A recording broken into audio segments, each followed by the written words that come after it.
Jadi sebetulnya ketika sedang di masjid gini, kalian tuh semua sedang pakai topeng, sedang berpura-pura jadi orang baik. Keluar dari sini, sendalnya keinjek orang, udah mulai nyolot itu. Tuh aslinya tuh di situ.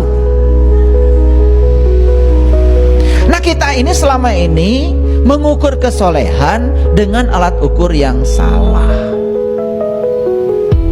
Kalau orang sudah putih ke atas, putih ke bawah, pakai ubal-ubal putih, sorban putih, tangannya cuma muter-muter tasbih, soleh.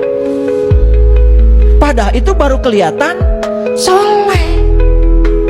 Orang soleh itu bikin pesawat, orang soleh itu riset setiap hari, bikin sabun yang tidak mencemari lingkungan, bikin listrik yang bisa menerangi kampung-kampung yang kegelapan, bikin kabel. Gimana caranya supaya bikin kabel yang hambatan listriknya sekecil mungkin, sehingga listrik itu tidak boros karena hambatan listriknya kecil.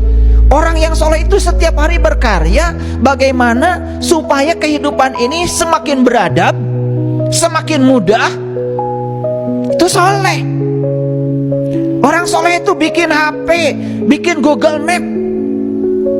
Sekarang kalian mau pergi ke rumah saya dari Jakarta, pencet aja Jalan Sariwangi nomor 51, nyampe. Lurus 5 km belok kanan, 10 km belok kiri, jelas sekali ada suaranya. Pernah mikir gak kenapa orang bisa bikin seperti itu? Itu harus menguasai yang namanya komputasi, harus menguasai bahasa program, harus menguasai tentang gravitasi. Karena itu semua menggunakan teori gravitasi. Kalau saya cerita itu pasti kalian nggak ngerti. Makanya daripada saya cerita lebih bagus nggak usah, karena saya salah alamat kalau di sini. Kalau di depan mahasiswa yang sedang belajar teori gravitasi, saya jelaskan bagaimana Google Map itu dibuat. Tercengang tuh mahasiswa. Nah ini soleh, saya bilang.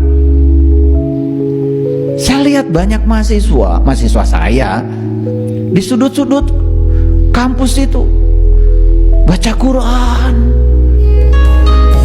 dan Qurannya tuh nggak suka yang gede-gede. Saya juga heran, yang kecil itu baca Quran.